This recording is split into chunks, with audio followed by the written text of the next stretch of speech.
Sem dúvidas, as lágrimas de alívio de Nero, como a determinação de Yuno, frustração de Noelle e a bondade de Patori são pontos a se destacar, a conversar e a exaltar. Haruwardo, Domodomo, meu querido e minha querida Kohai, sejam muito bem-vindos para mais um vídeo onde eu vou falar tudo o que eu achei, como foi o que eu gostei, sobre os capítulos de número 264, capítulo de número 265 de Black Clover. Por conta de que, vamos ser honestos, volta dos elfos era um assunto que iria acontecer em algum momento, então não é surpreendente, ao meu ver. Eu acho que era ter uma volta esperada ser eles, por conta de que eu acreditava que em algum momento eles iriam treinar os Cavaleiros de Clover. Se você for se lembrar dos vídeos há meses aqui no canal, foi um ponto que eu bati até pós-time skip, que os elfos iriam aparecer, e de certa forma eles estão treinando os cavaleiros. Não é do Alvorecer Dourado, né, porque a gente viu que eles foram dizimados, mas mesmo assim são Cavaleiros de Clover. Então eu acho que se você acompanhou o canal, você até já acreditava realmente que isso iria acontecer em algum momento. Então ao mesmo tempo eu não vou dizer que, isso é totalmente novo. Era um ponto que em algum momento o Tabata iria introduzir, e se esse momento chave, eu acho que é alvo de elogios. Para todo caso, eu acho que tem um ponto que eu não gostei muito, foi a forma como a Noelle se portou. É personalidade de Tsundere, eu entendo isso, foi muito da personalidade dela, até é um ponto que nem era pra ser crítico, mas é aquele tipo de personalidade, ou você ama ou você odeia. E a forma como ela falou, eu não curti, porque ela tem que aprender a ter humildade, ela é muito arrogante. Mas por ser da realeza e ser o tipo de Tsundere, dificilmente a gente vai ver ela deixar de ser arrogante. Mas ainda assim, teve uma cena que eu não gostei muito dela, eu acho que foi um erro, mas ainda assim, ela é humilde de certo ponto, ela reconhece sua fraqueza. Então, é aquele ponto que eu critico, mas também entendo e compreendo e até elogio ela. Por isso eu digo, Tsundere é difícil de lidar.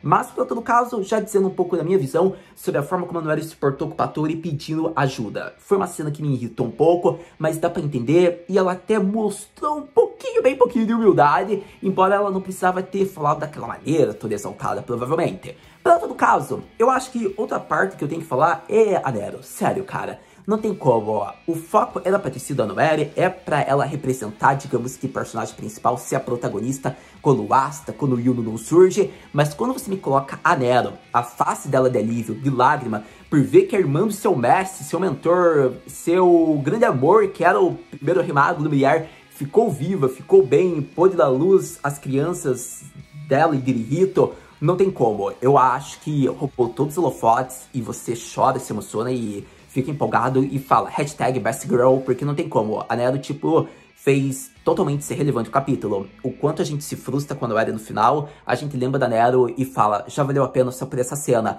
Porque não tem como. Eu quero que vocês entendam que, poxa, uma das crianças realmente foi morta. Não é à toa que uma das crianças, digamos que reencarnou, né, no Yuno, como a gente tinha visto no Arco dos Elfos, só que por ser, né, um recém-nascido, não teve o controle do corpo do Yuno, mas o Yuno teve acesso aos poderes élficos, a gente sabe disso. Então a gente descobriu que a Teitia, como Urihito, eles estavam grávidos de gêmeos. Urihito seria pai de gêmeos, a Teitia estava esperando duas crianças. Porém, como uma foi morta devido ao incidente, uma conseguiu sobreviver. E a gente viu que muito disso foi graças a Nero, que selou os danos da Teitia e fez com que ela conseguisse sobreviver. Só que a Nero não sabia disso, porque quando ela curou, ela fez todo o selamento no Lumiar e ela também adormeceu junto. Quando ela despertou anos depois, ela não soube o que aconteceu mais com a irmã, né, do Rei Mago. E isso é interessante porque provavelmente ela talvez já tivesse sido morta, já tivesse passado muitos anos, só os descendentes estavam vivos. E alvo de elogios isso, por conta do quê? Que você tenha noção que isso é um mega alívio. Querendo ou não, a Nero, provavelmente, ela deve ter sentido a pessoa mais feliz daquele momento ali naquela cena, digamos que naquele cenário. Porque ela viu que teve várias catástrofes, vários problemas, milhares de vidas foram perdidas, mas ela conseguiu dar o suporte para fazer com que um membro da família real sobrevivesse. Querendo ou não, a Nero era uma servente ligada diretamente ao Lumiar, mas ela tinha todo um carinho, respeito e lealdade também, digamos que, à irmã do Rei Mago. A gente nota isso pela forma como ela se expressou nesse capítulo. Então, no momento que eu acredito que ela mostrou aquelas lágrimas de alívio, foi totalmente perfeito, porque o Patori dizendo são os descendentes da família real de Clover e de Erihito, eu acho que foi sensacional. Foi colocado, digamos que no texto de Erihito, mas provavelmente quando for adaptado vai ser Erihito-san, que é a forma como o Patori se age diante dele. E eu acho que foi interessante isso, porque quando a Nero viu que realmente a Teitia ficou viva, ela não foi morta, ela conseguiu salvar, e assim, uma das crianças sobreviveu, o que fez com que a raça dos elfos continuasse viva, progredindo, é perfeito. Porque, possivelmente, a gente viu que deve ter 50, 100 elfos. Eu não vou dizer que tem milhares, como antigamente. Mas, poxa, se foi passado 500 anos, provavelmente deve ter tido, digamos que, uma boa linhagem. Eu duvido muito que só tenha aquelas 2 crianças ou 10 elfos. Não é possível, gente, porque querendo ou não, você vai, digamos, tendo um relacionamento, vai, digamos que, intensificando, você tem crianças e assim vai crescendo. Então, eu espero que, como foi 500 anos, a raça dos elfos até tenha sido expandida e só a gente que não sabia. Pelo menos é o que eu acredito, mas ainda assim eu bato no ponto. Não foi, digamos que, um crescimento tão grande, né? A gente percebe isso. Pode ser que só tenha sido um crescimento pequeno. A gente tem que esperar os próximos capítulos. Mas ainda assim, pra ter um vilarejo novo dos elfos, não é coisa que 10 elfos, 5 elfos iriam fazer. É coisa que 20 a 30 iriam trabalhar bem, digamos, iria ajudar a construir esse vilarejo. Pelo menos é o que eu acho, né? Para todo caso, eu acho que um acerto deve ter sido a Rainha de Hurt. Ela que deve ter meio que ajudado depois, né, a nossa querida Teta, né, que era a irmã do Briar, provavelmente após o incidente dos elfos. Eu acredito que deve ter sido uma das rainhas de Hurt. Eu acho muito difícil que tenha sido outro reino, pelo menos é o que eu acho, porque a gente vê que teve toda aquela ligação, a gente nunca viu o elfo em Clover tirando os que foram apresentados, então é o que eu acho. Por isso que o reino de Hurt é um dos melhores reinos. Você vê um tipo de magia específico, você vê personagens tão legais, um espírito totalmente sensacional, que é a Undine. Você vê uma rainha muito engraçada e divertida, e agora vê esse plot se interligando nos elfos, um plot que foi totalmente clímax, digamos que na primeira parte do Black Clover, que foi o grande plot antes do time skip, e agora vê esse plot meio que tendo novas informações, tendo um novo vilarejo dos elfos, e esse ser o motivo do Percupatori, Raya, Fana, Veto e qualquer outro personagem que talvez eu tenha esquecido, sobreviveram, que era pra ir pra aquele vilarejo, foi perfeito. Eu acho que é só isso que eu posso falar. Mas, para todo caso, ainda assim, grande acerto, Nero, informações sobre elfos, eu acho que foi muito bom. Até porque Paturi finalmente mostrou seu grimoário. Era um ponto que eu tinha dúvida desde o final do arco dos elfos, por conta de que eu não tinha visto o grimoário dele, daí eu pensava que após a possessão, né, demoníaca, ele tinha perdido o acesso. Mas vimos que devido à derrota lá do Zagreed, ocorre que era para o grimoário dele voltar, né, a ser dele. E acontece que na cena, por mais pequena que seja, pouco detalhada, você percebe que quando eles estavam indo rumo ao destino de Hurt, da invasão, que ocorreu em Tríade Negra, atrás da Noire e companhia, vemos que ali foi mostrado que ele estava sobrevoando com o grimoário dele. Então é alvo de elogio, porque a gente vê que ele continuou, ele teve posse do seu grimoário novamente. Então, já tá aí um grande ponto que eu tinha minhas dúvidas e finalmente foi sanado. Muito obrigado, Tabata Sensei. Para todo caso, acredito que são alguns detalhes, cenas que eu queria destacar com vocês. E acredito que a partir de agora eu vou falar parte por parte de tudo que eu achei desses capítulos mais recentes. Então vamos falar sobre Black Clover, capítulo de número 264, capítulo de número 265, os capítulos mais recentes, que deveriam ficar conhecidos como A Magia dos Elfos será o grande trunfo do reino de Clover. Começando a falar sobre o capítulo mais recente, capítulo de número 265, que foi o final do capítulo de número 264, vamos falar sobre Noire e companhia no vilarejo dos elfos, o novo vilarejo dos elfos. Então, meus queridos, a gente viu que tem um ponto muito interessante, porque após ela despertar com toda a companhia, foi mostrado, né, as revelações mais ali importantes, mas a gente viu que algumas dúvidas que eu tinha até então foram solucionadas, como por exemplo, o que aconteceu com o reino de Hurt? As pessoas morreram? Então, aparentemente, nenhuma pessoa está morta. Pode estar em estado grave, mas não está morta. Por que isso, Haru-senpai? Porque foi mostrado, meu querido Kohai, minha querida senhorita, que os magos conseguiram conjurar magias tão poderosas que a explosão foi tão grande que os ataques conteram essa explosão. Então, assim, eles conseguiram diminuir o dano e salvaram todas as pessoas. Tanto que o próprio Paturi se diz muito surpreso por conta de que ele não esperava que num momento, num ataque de aniquilação, eles conseguissem sair todos ilesos. Porém, Noelle fica ainda frustrada, fica com raiva e fala que não foram fortes o suficiente, ao ponto que ela se agarra no Paturi e implora de um modo mais mandona, falando: vocês são mais fortes que nós, por conta disso me ensine a ficar mais forte. E vemos que daí Uraya diz: então, garota da realeza, você acha que isso é uma forma de pedir um favor? E o Paturi só diz: ok, em 6 meses vocês ficaram fortes, mas nem nesse período de tempo vocês ficaram poderosos. Você acha que num curto período vocês vão ficar fortes para derrotá-los se em 6 meses vocês não deram conta de levar uma surra? Acontece daí que a Noelle diz: realmente, não vai ser fácil.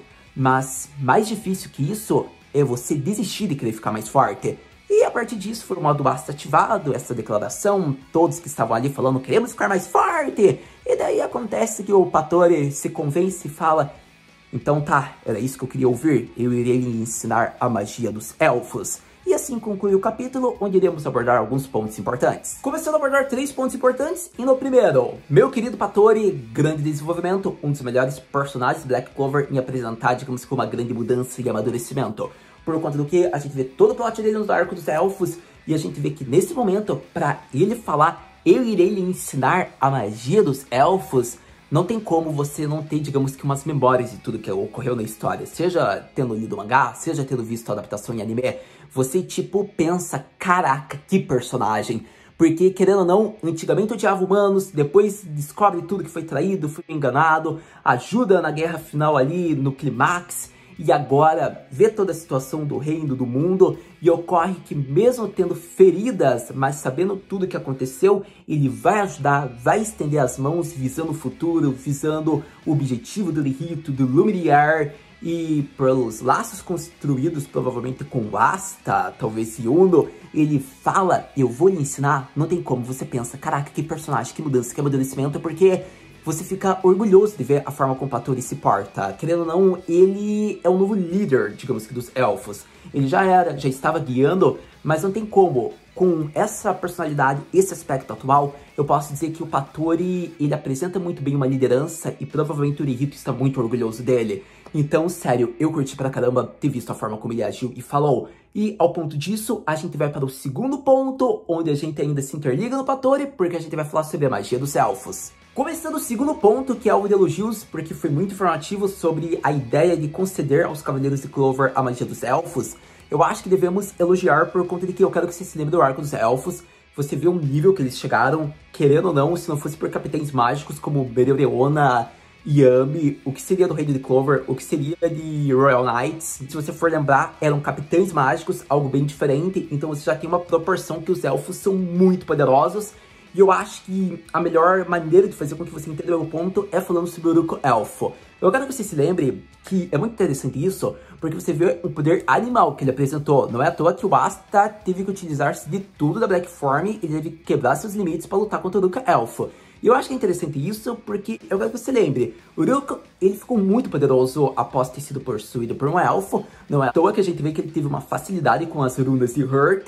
E atualmente a gente vê que ele vai aprender as técnicas de magia élfica. Só que eu quero que você lembre que quem foi possuído possui um pouco de mana élfica. Então se você aprender a temática, a tática das magias de elfo, você pode atingir o nível que você atingiu no arco dos elfos. Isso é para os cavaleiros que foram possuídos.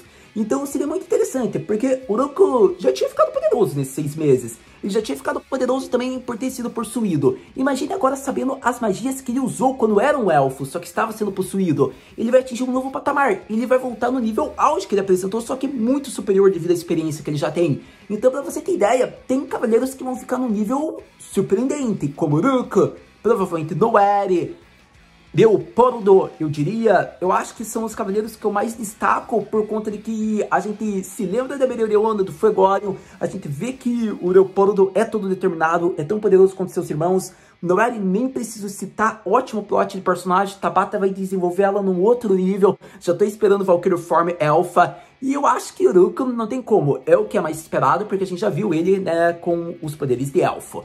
Então, eu acho que a temática da magia dos elfos foi um acerto de ter sido colocado agora, que os cavaleiros vão aprender, porque a gente não sabe se vai ser fácil, mas dependendo do nível que eles possuem, eles podem ficar muito poderosos. Pode ser que alguns cavaleiros tenham dificuldade em usar e só usem um pouco da magia élfica, mas pode ser que casos como Uruk seja impressionante, afinal devemos lembrar que foi todo o arco do elfo, tem toda uma história. Então eu diria que os personagens que deveriam ser treinados pelos elfos são personagens que foram possuídos. Só que daí fica complicado, né? Porque os personagens, cavaleiros mágicos que foram mais possuídos foram do Alvorecer Dourado. E a gente sabe toda a tragédia que teve. E o Alvorecer Dourado não é o melhor esquadrão porque não tem tanto personagem carismático. Então eu acho que vai ser interessante ver personagens. Até então, que o único que foi elfo foi o Uruk. E os demais são personagens que lutaram, mas sem ser elfo, e já se igualavam em poder. Então vai ser interessante ver um novo nível deles logo logo. Mas, para todo caso, acredito que agora vamos ao terceiro ponto que é importante, porque é um ponto em volta de uma das best girls da obra. Vamos falar sobre Noelle. O terceiro ponto é algo que a gente já falou no início do vídeo, mas que eu quero deixar só um pouquinho mais falado, abordado no vídeo, que é em volta da Noelle. Então, a forma como ela se portou foi o grande problema que eu senti um pouco de raiva, por conta de que ela é tsundere, ela é da realeza, eu entendo o plot dela. Só que eu acho que ela não precisa ser arrogante em todos os momentos, não tem que ser mandona em todos os momentos. E muitos vão pensar, ah, Haru, então como você queria que ela fosse um personagem que entrasse lágrimas, ficasse frustrada, se debatesse? Era isso que você queria para depois ela ter acesso aos poderes élficos que o Patori se oferecesse? Não, não queria. Eu elogio a forma como a Tabata Sensei proporcionou, digamos que os aspectos dela pedindo apoio dos elfos, foi bom porque é digno da personalidade dela. Só que me dá uma raiva ver, às vezes, a forma como ela se segurou no Patori, a forma como ela agiu falando num tom meio que autoritário. Pelo menos é a impressão que eu tenho. Pode ser que no anime isso mude com a voz da Seiyu, não é mesmo? Mas, para todo caso, é digno da sua personalidade, mas eu acho que é muito arrogante porque não é a forma que se pede um favor. Como o próprio Raya diz, você acha que isso é um jeito de se pedir favor, garota da realeza? E eu acho que é interessante, porque ela tem que parar de ser arrogante. Ela tem que ser arrogante em vários momentos. Mas em momentos como após ter levado uma surra, ela tem que acalmar os nervos. E eu acho que isso é meio que um erro, eu não gostei muito da forma como ela agiu. Mas, foi como eu disse, é minha opinião pessoal, pode ser que você nem ligue, porque é muita personalidade dela. Querendo ou não, ela ainda admite que ela estava mais fraca, ela não foi igualável, ela não ficou forte o suficiente para enfrentar, digamos que a Vanica. E a partir disso, ela reconhece que ela precisa treinar, precisa de alguém mais forte. E ela pede apoio. Então, de certo modo, por mais que tenha sido arrogante, a gente vê um pouco de humildade com sinceridade. Só que digno da sua personalidade. Meio que desesperada, talvez, estressada, meio que frustrada mesmo. Então é difícil esse ponto porque é muito tsundere, você vai ter uma visão, você não vai ter outra, mas aqui eu quis, digamos que amenizar, falar um pouco o que eu achei, ao mesmo tempo que eu consigo compreender e até entender respeito, e se eu até reler, eu até não fico mais frustrado com a Noelle. Então eu queria falar um pouco sobre esse outro ponto que eu havia abordado, mas queria deixar agora mais expresso aqui no vídeo.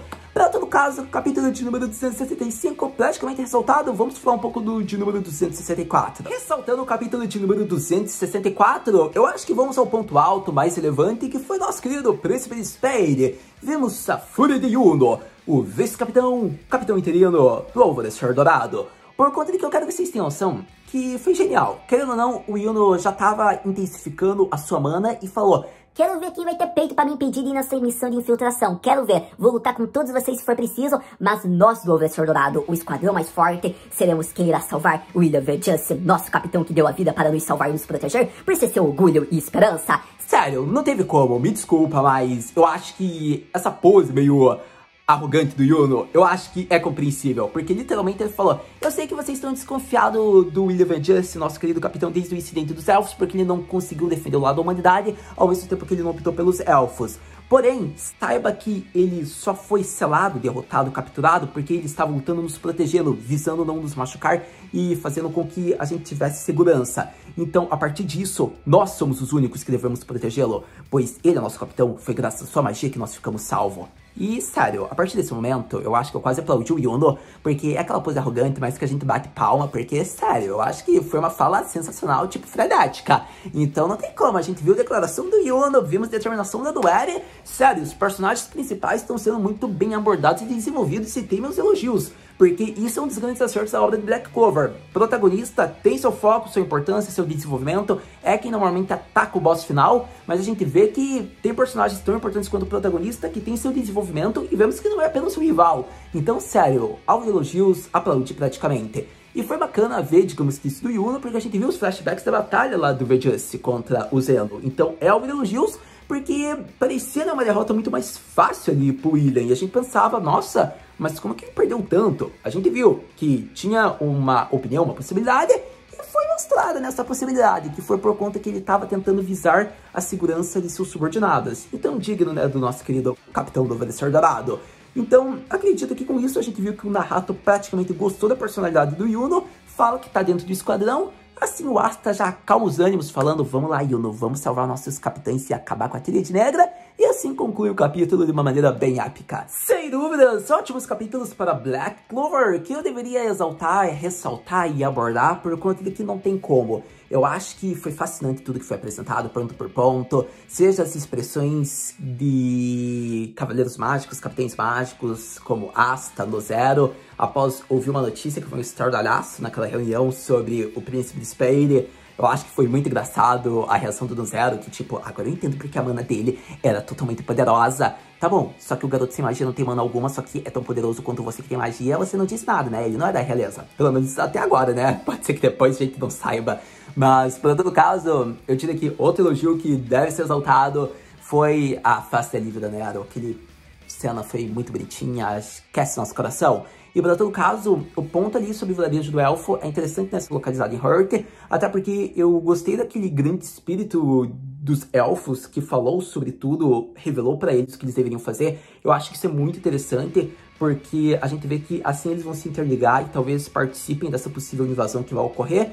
E eu acho que o fato do Nahato foi sensacional, ele ter falado: então, vocês querem contatar Hearth? Nem se preocupa, porque eles devem estar cuidando agora de quase morte, de quase explosão que eles sofreram. Devido àquelas explosões, eles quase ficaram entre a vida e a morte. Então eu acho que é melhor você deixar eles descansarem mais um pouquinho. Porque quando eu tava passando, eu vi que a Vanica tava saindo e tinha explodido todo aquele local. Mas eu decidi não contar porque eu sei que vocês não iam ficar na reunião. Tipo, literalmente foi quase isso que o Nahato falou e a gente se diverte com esse personagem tão carismático que ele é. Eu acho que é interessante isso, porque a gente viu que deve ter causado uma bagunça na reunião. A gente não sabe se eles conseguiram se comunicar ou não. A gente não viu o Gad até então, mas provavelmente ele deve estar cuidando de toda a encrenca que tá ocorrendo em Hearth, talvez fazendo ajuda em pessoas que estão em estado grave, alguma coisa assim, ou na própria Undine deve estar tendo algo importante. Com isso, eu diria que praticamente foi tudo abordado e exaltado que eu queria conversar com vocês, meus queridos corrais, por conta de que, sério, eu acho que parte por parte foi muito bem feita.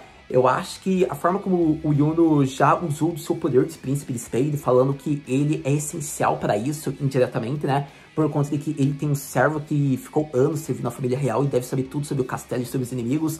Foi muito bom, porque o Nahato ele já investigou tudo isso, então ele também já saberia, mas ainda assim dá aquele apoio de ambos poderem ajudar, tanto o Nahato como o próprio servo do Yuno. Então é interessante ver que esse personagem vai ser mais trabalhado a partir de agora, e isso fez com que o Yuno usasse todas as cartas possíveis e conseguisse participar do plano de invasão. Para todo caso, a gente viu que foi interessante o capítulo 264 ter sido abordado, que o Nahato vai se infiltrar pela magia das sombras. Era um ponto que era um pouco esperado, não vou mentir, mas fica um pouco surpreendente por conta de que é bem seleto, porque ele não tem uma mana tão extensiva que possa levar, digamos que 50, 100 cavaleiros. Ele vai levar um grupo bem seleto, por isso ele disse, quem tem chance de derrotar um demônio vai junto com ele. Então eu gostei disso ter sido abordado. Querendo ou não, é só personagens que podem acabar com a Akuma e com a Tríade Negra realmente. Então foi um ponto muito bem desenvolvido. E eu acho que a partir do capítulo de número 265 ter sido abordado, eu não duvidaria que o próprio Patori participasse disso. Eu acho que é bem capaz dele entrar para esse grupo aí. Ou talvez eles já invadam Hearth, melhor dizendo, Spade de uma outra maneira. Mas, para todo caso, eu acredito que com tudo de relevante, quase importante, praticamente tudo ter sido abordado, a gente vai para aquela pergunta clássica. Haru-senpai, o que podemos esperar para o próximo capítulo de Black Clover? Para o próximo capítulo de Black Clover, eu espero algumas informações relevantes. A primeira seria possivelmente a continuação de Noelle no Vilarejo dos Elfos, onde veríamos mais o treinamento, a forma como seria feito, mais até da informação de como é a magia dos elfos. Acredito que é um dos pontos que vai ser abordado. Segundo ponto que não é tão esperado, mas que vale se dizer, pode ser o foco no treinamento do Asta. E o terceiro ponto, que é realmente algo que deve acontecer, tão importante quanto a parte da Noelle, é um ponto que eu acho que o Tabata Sensei deve fazer, é Yami chegando no reino de Spade e conversando com a Tríade Negra. Eu acho que tendo informações, o plano, falar com o Verjustice, então é um ponto que realmente pode acontecer no próximo capítulo também, como a volta no Todo Negro. Não é impossível. Então, eu acho que são alguns pontos que eu espero que aconteça. Um deles é praticamente possível, 100% de chance que deve ser abordado. Ou talvez alguma coisa bem surpreendente que tá acontecendo no Super Personic, como a própria reunião continuar. Eu acho bem difícil esse ponto ser abordado. Então, vamos focar ainda nos elfos, que é a coisa mais estável. Para todo caso, vocês já sabem, tendo informações, episódios, capítulos novos, a gente vem aqui conversar. Muito obrigado por ter visto esse vídeo até agora. A gente se vê no próximo vídeo de Black Clover. Mata na